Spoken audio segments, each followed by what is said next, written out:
27、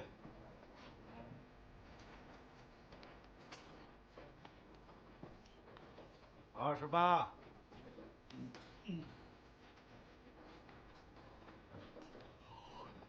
哎，老哥，我看你最近状态不错呀。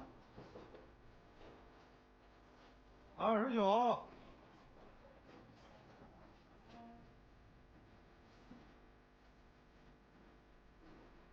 30。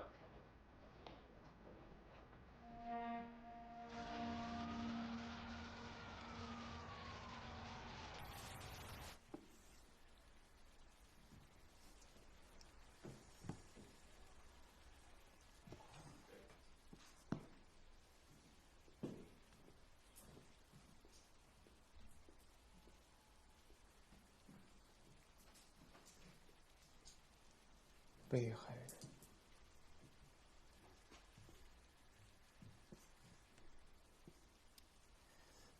江婷和梅珍，梅珍和李慕风，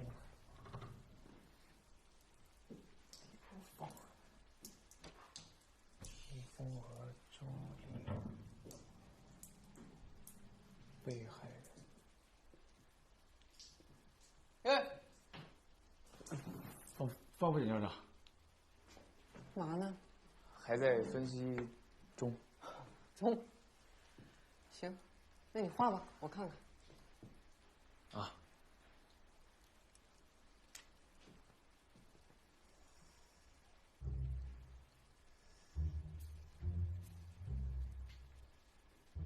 你这有点画不下去了吧？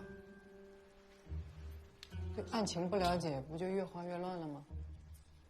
现在是有点乱，但我觉得这3个案子之间有相互联系，我想把它们梳理清楚，这样我就能知道段主任是谋杀还是正当防卫。哦。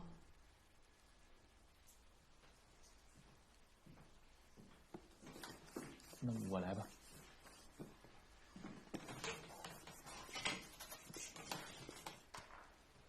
14年前，李慕风为了梅珍杀了周玲。14年后，江婷杀了她的丈夫张元。段洪山杀的周德龙是周玲的父亲。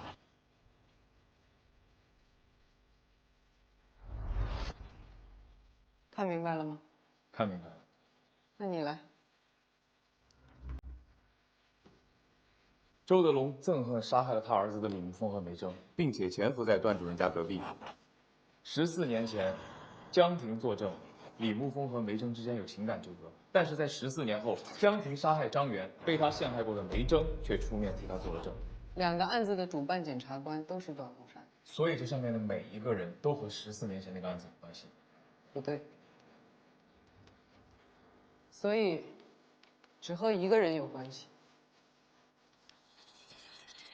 段洪山。方副检校长，你为什么总觉得段主任是幕后黑手啊？我什么时候说他是幕后黑手了？您不就是这意思吗？我什么意思？您不就是怀疑段主任吗？我怀疑段主任怎么了？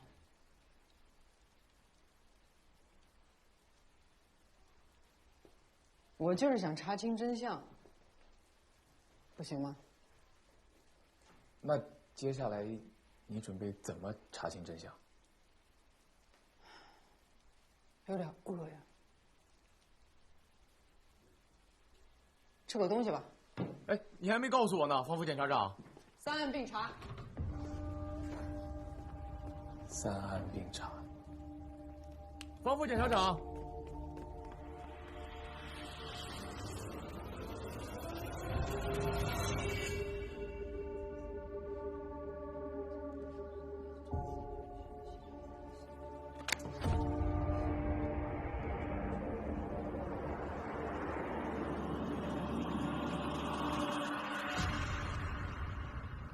这次主要还是想问一问你14年前发生的事儿。你们检察院不都有卷宗吗？是，卷宗是卷宗，但我想听你亲口说一说。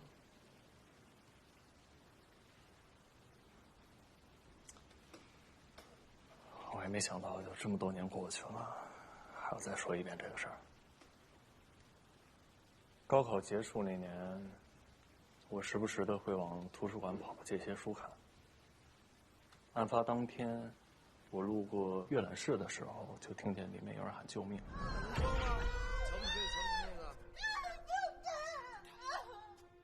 我进去一看，就发现周林正在轻看梅正。我当时脑袋一热，就冲过去把周林推开，拽着梅正就往出跑。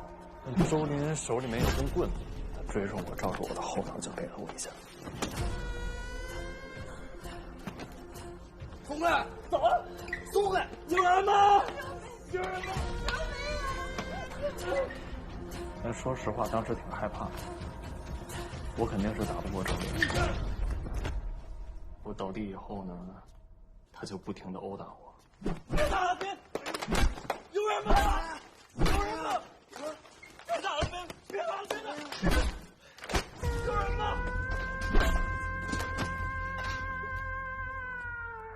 在我被殴打的过程中，有一把刀掉了下来了。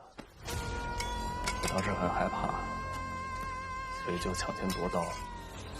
这个过程中，我没有办法，就进行了反击。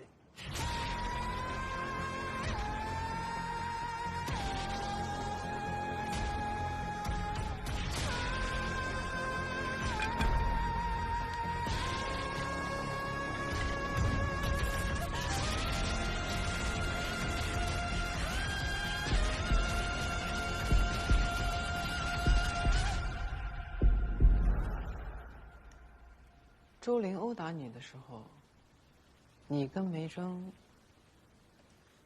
没有呼救过吗？我们当然呼救了，但假期图书馆人本身就少，那天又下雨，有可能是命吧。反正案发现场就是没有一个人，一个常人都没有。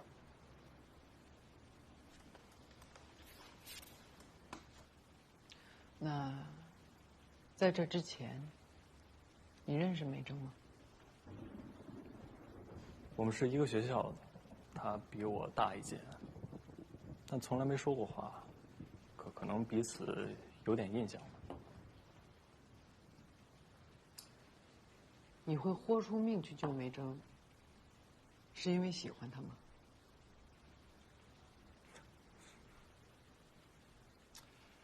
这个问题是4年前他没问过，但救一个人，不需要以喜欢为前提吧？所以就是刚好经过，正好看到，然后见义勇为。如果真的算是见义勇为，我就不会被判刑了。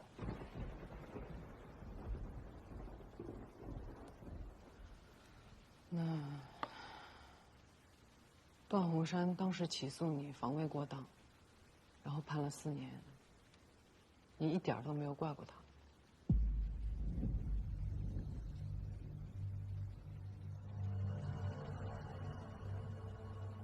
怪，肯定是怪过。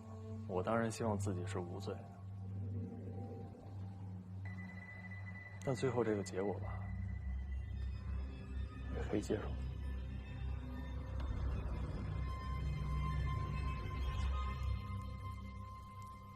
李沐风替段宏山作证，江婷、梅珍替江婷作证。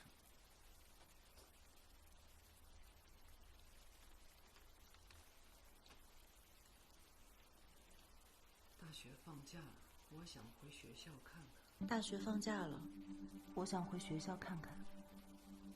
还在图书馆里借了书。我在3中读书的时候就很喜欢去图书馆。那天，阿姨，阿姨，阿姨，阿姨，还一下书，阿姨，阿姨。哦。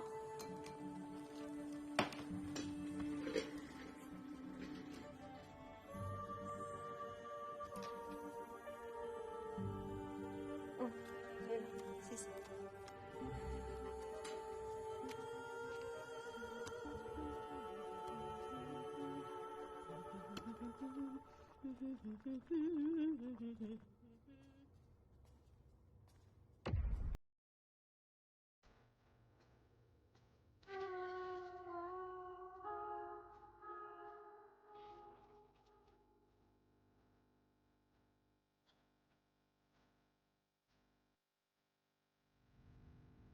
那个书架下面是带轮子的，摇一摇把手，书架就能移动。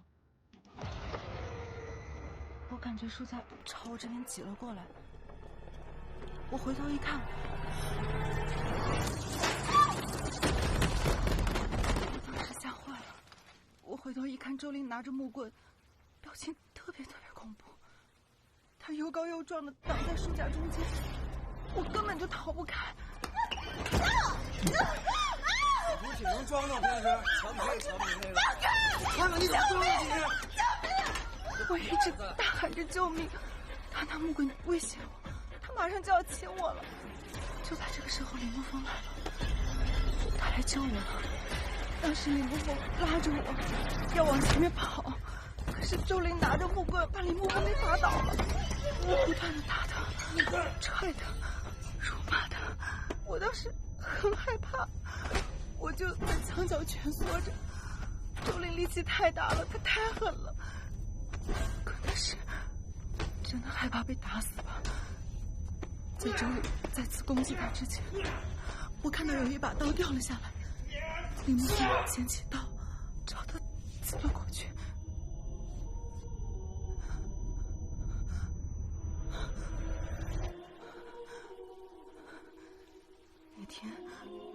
那天实在太乱了，我能记得的就是这些。方副检察长，方副检察长，我说两个人的证词没什么出入。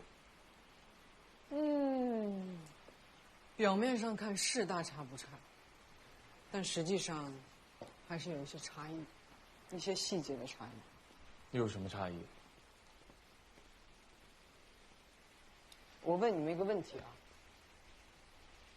如果很多年以前有一个人让你们入了狱，多年以后他出事儿了，你又正好可以证明他是无辜的，你们会怎么办？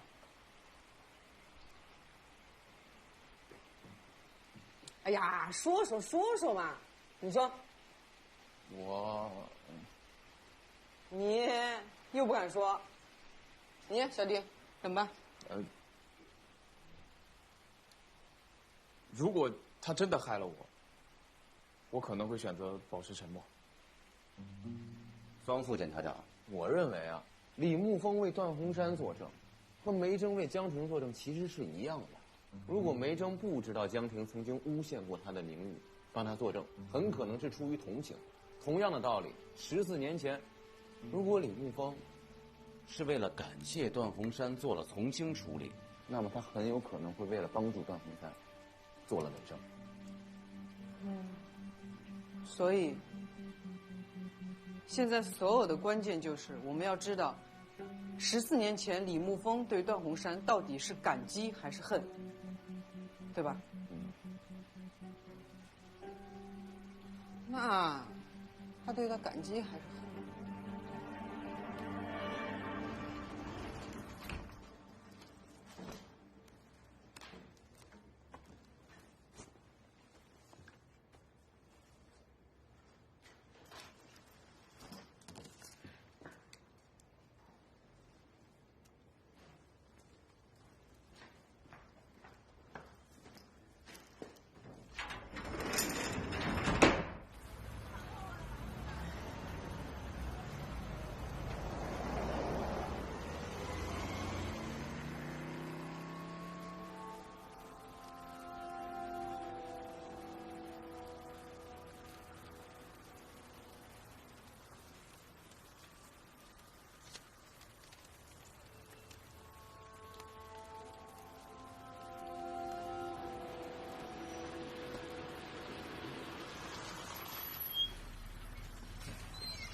开门。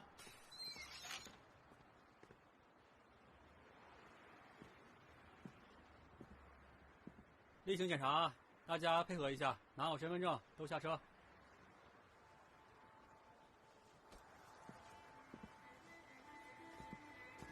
这查什么呀？你不知道吗？有个杀人犯杀了一家五口跑了。真假的？啊。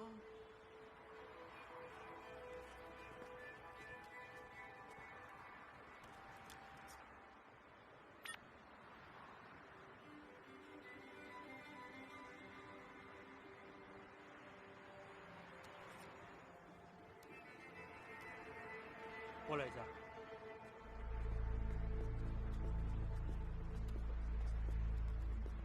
叫什么名字？李沐风。去哪儿啊？这次？上城。干什么去？什么情况？家里人在上市。什么家人？我母亲在那里。这怎么回事啊？谁呀、这是？我跟你们说啊，他是三中的，以前是跟我一个学校的，14年前杀过人。哦，杀人。中间有没有下过车？没有下过。没下过车，是你一个人来的吗？对我一个人。好，行。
赞美。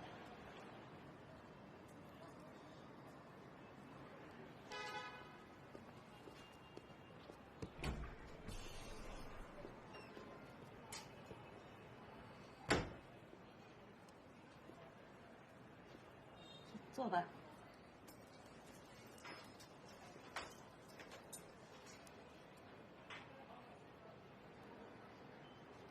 这花瓶用了。他觉着式样好，好看又结实。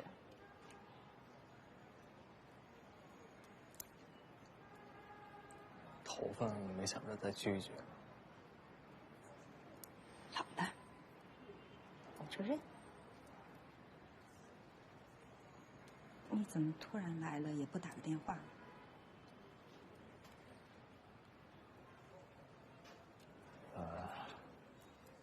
我要参加一个比赛，我在美术馆有我的展出，我想着离这儿近，有空的话可以带他们来看看。店里忙呢，哪有空啊？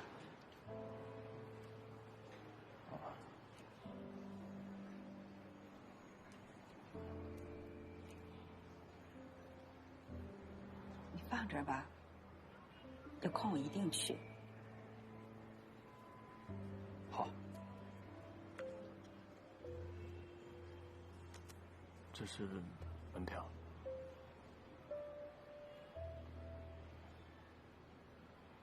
你参加这个比赛有奖金吗？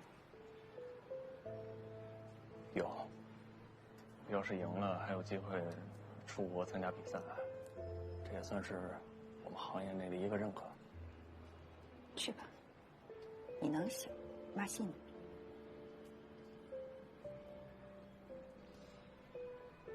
我小时候您对我说，你努力一定会有结果的。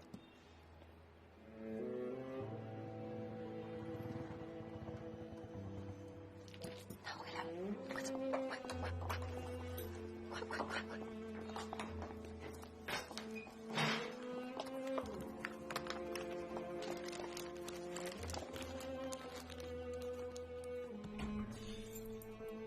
回来了。啊？哎，那小升初的事儿，你打听怎么样了？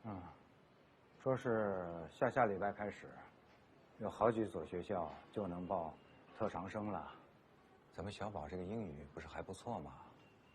我觉得实验中学的英语特长班就不错。挺好的呀，那就去试一试。问题是，你那个儿子，他怎么了？就他案底的那个事儿啊，会不会影响咱们小宝上学啊？我之前去派出所问过，说是除非报考国家机关政审有点问题，其他应该都没什么事儿。什么叫其他应该都没什么事儿啊？万一小宝将来就要报考国家机关呢？咱们这不是相当于把他的未来扼杀在摇篮里了吗？对不起啊。其实你当初啊就不应该骗我，不要瞒着你和你前夫那个儿子的事儿。如果当时我知道那事儿，我还敢要孩子吗？他的事影响不了我，但能影响我们孩子的前途，你懂不懂？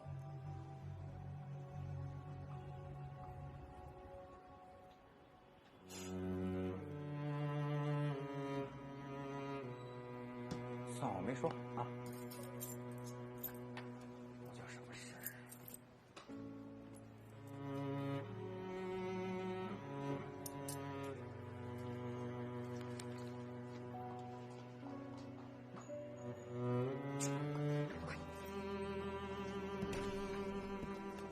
妈，对不起。你为什么对不起我？你只对不起你自己。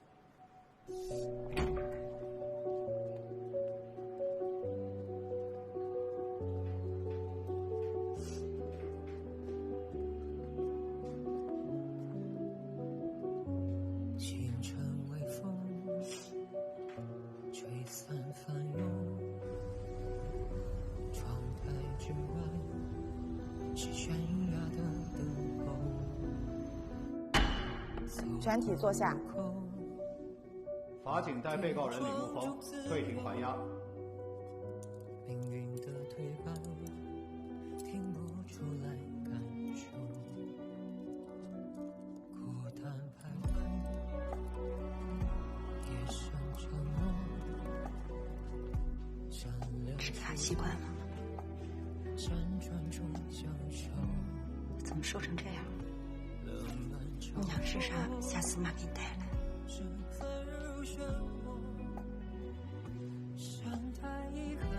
缺什么？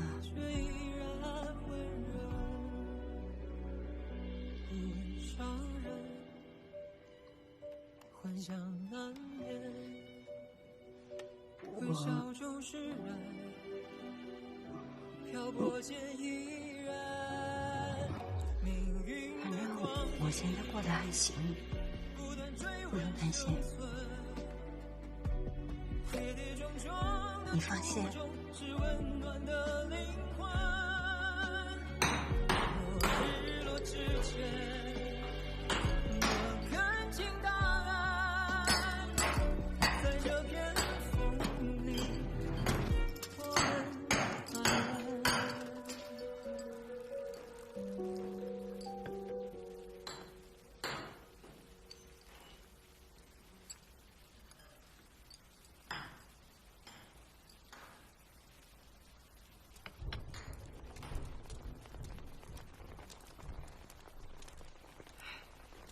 您好。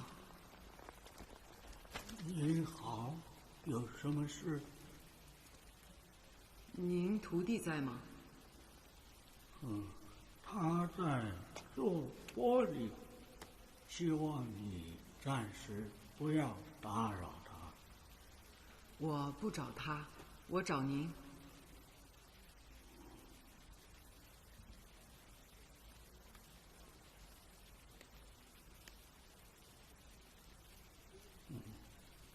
这个人，你见过吗？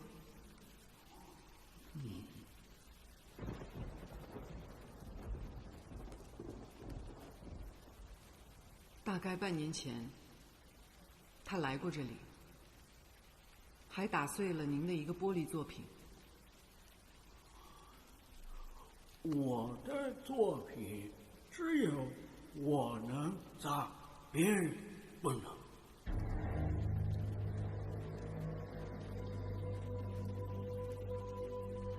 跟我说要杀了我，要杀了段主任和梅正。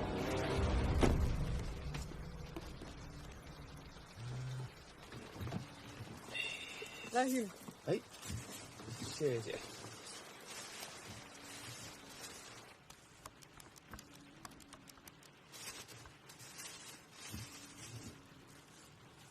这玉米是挺好吃的啊，以前都没发现，回去就把它吃了。哎，对了，姐，我没发现你什么时候会的那2下子，刚刚哪2下呀？手语。哦。以前有个受害者家属是个聋哑人，那我得跟人沟通啊，你不得学手语吗？沟通着就会了呗。你这属于那技多不压身。发现你今天嘴有点甜啊。没有，我是真的觉得我应该向你好好学习。啊，你好好学着点吧。行。哎呀，李沐风肯定也没有想到你还会手语，还能抓住时间和他师傅确认。他现在算做伪证了，咱们要不要去把他带回检察院呀？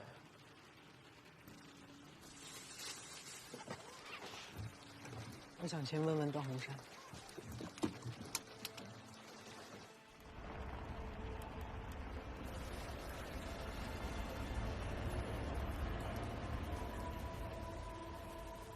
你在我心里一直是一个很优秀的检察官。上学的时候，我们就听说过你的很多事迹，你说过的很多话，我到现在都记得。我记得我们老师说过，说只要你经手的案子，无论是受害人，还是嫌疑人家属，都能处理得很妥当，都尽量求到尽善尽美，不再上诉。在这一点上，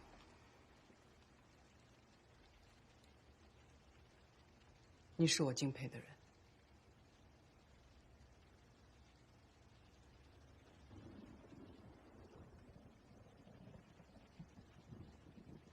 这一招我之前也经常用。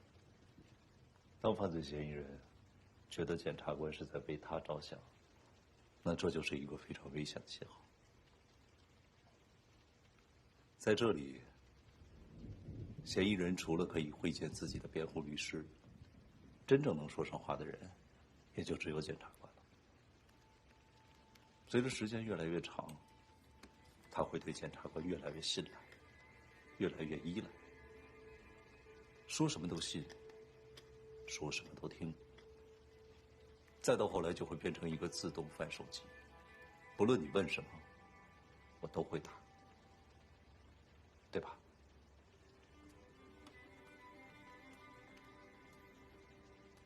今天过来，是有了什么新的发现吗？14年前，你给李沐风定性为防卫过当，依据是什么？14年前的6月28日，李沐风为了保护梅征而出手反击。当时周林持棍，李沐风持刀。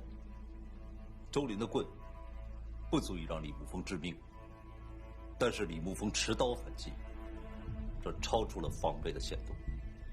和14年前的说法一样。因为我现在和14年前的判断一样。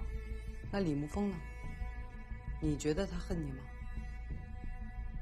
我真不是故意想伤害他的，我拿那把刀就是为了保护我自己。我是符合正当防卫的吧？周林拿的是棍子，而你拿的是刀，并且你用刀刺死了周林。我刚刚才已经说过很多遍了，那把刀不是我的，我也不知道那把刀是从哪儿来的。怎么证明刀不是你带进图书馆里的？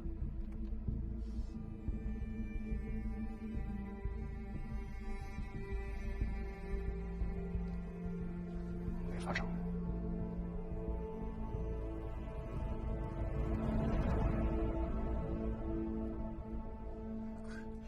可也没有办法证明那把刀就是我的吧？我们会去查明刀的来源，但是，当时那把刀已经在你的手里了。你完全有机会持刀护卫，但是你并没有选择这样去做，而是选择了持刀伤人，这已经超出了防卫的限度。我在反击之前，他一直在打我，我真没有办法了。我害怕他把我手里面拿的刀再夺下来，他如果再反击的话，我该怎么办呢？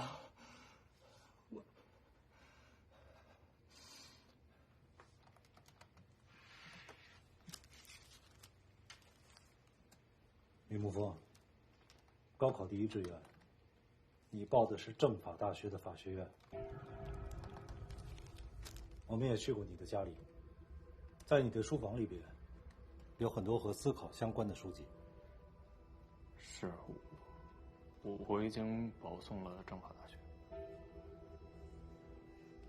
因为我自己也想成为一名检察官，就像你们一样，所以提前做一些功课吧。你很了解正当防卫这个法条，什么意思？你对法律法条的了解程度，远远高于一般的嫌疑人。我有理由怀疑，你是在利用这一点。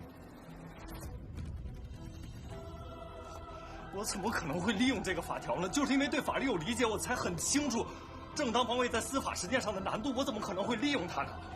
好，你们说我懂得多也可以，可在我的理解，我所有的行为都符合正当防卫的条件。这个问题你应该去问他。他已经用行动回答了。他过来作证，他说周德龙一直纠缠他，还扬言要杀了你们。当然，这是个伪证，一个一戳就破的谎言。你觉得他为什么要做一个表面上对你有利的伪证，然后马上被戳穿，让你更被动？你认为他为什么？因为从始至终他就认为自己是正当防卫，他认为你毁了他的一生。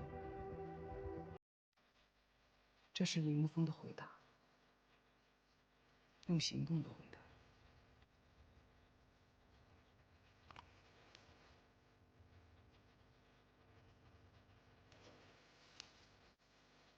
段主任，有一句话，我们俩应该都烂熟于心，你应该记得。你办的不是案子，是别人的人生。我的人生现在在你手上。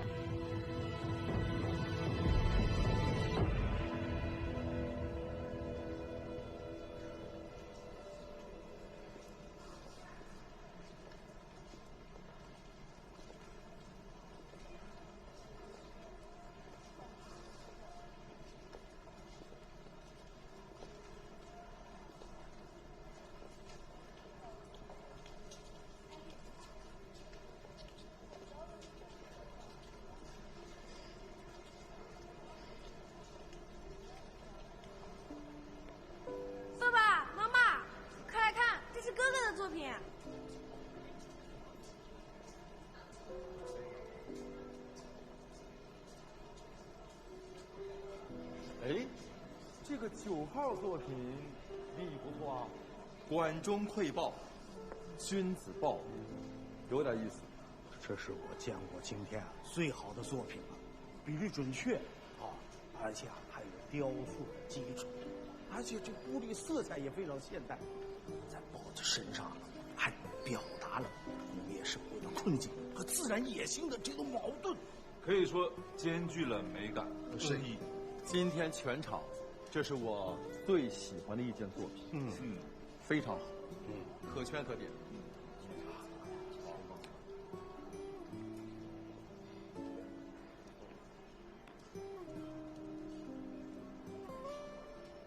紧张吗？有一点吧。结果应该不错吧？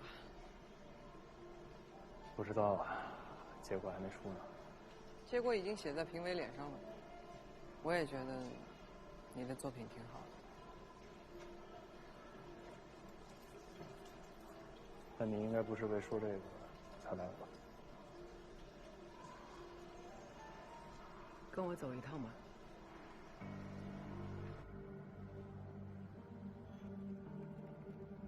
你说周德龙半年前去你店里威胁过你？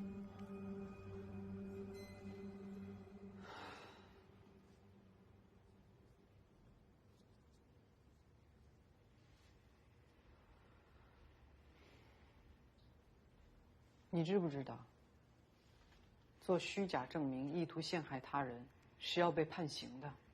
你还想进去是吗？我也没想到你还会手艺。你没想到的事情多了。但那条短信是真的，这也可以证明周德龙对我有杀意。既然你知道短信可以证明，为什么还要撒谎呢？我怕我不这么说，你们不会觉得我的生命受到威胁了。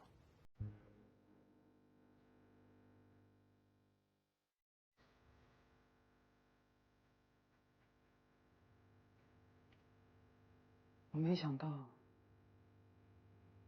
这14年，你不仅精通了法律，还精通人心啊！当年我的案子，即便是被殴打，即便是现场出现了刀具，可最终的认定也是我的生命没有受到威胁。人们总会低估其他人受到的危险，我只是希望你们能证实。这是你做伪证的理由吗？你们眼里只有正义，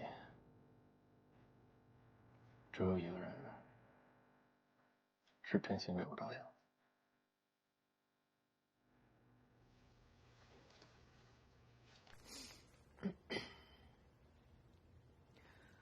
段宏山去找过你了。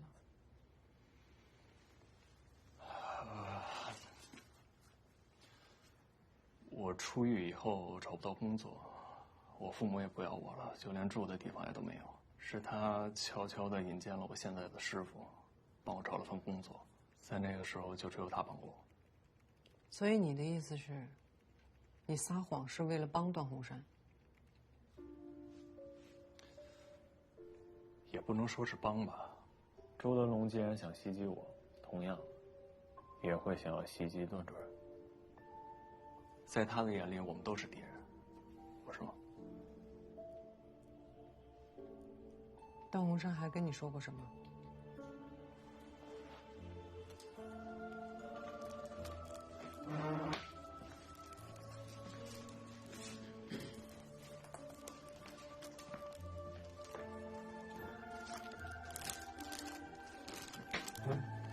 如果还能检验的话，上面应该会有段主任的指纹。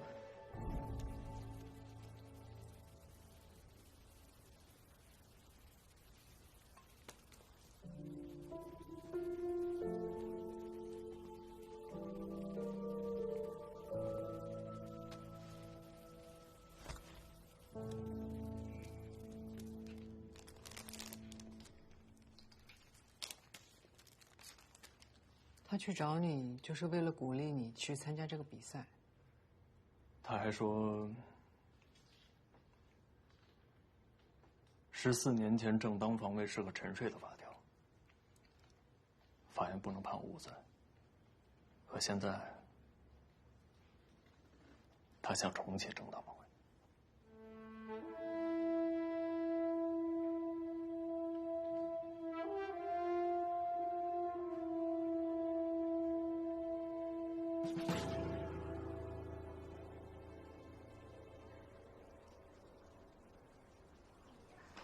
如果要这么看啊，这件作品啊，让我说也没什么了不起。如果是普通人想的点子，那确实巧妙。借用牢笼的意象，映射的却是自己坐牢的真实经历，这一点，高级感全没了。平庸，甚至是非常的低级。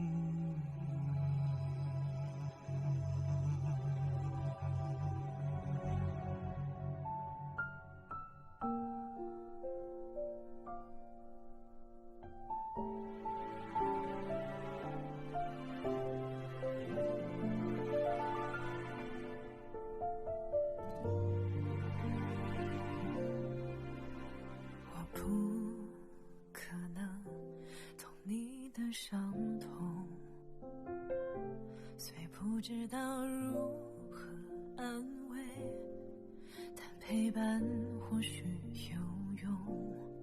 只愿此刻风和时间能带走你的迷雾，我依然在你左右，像星光守着夜空。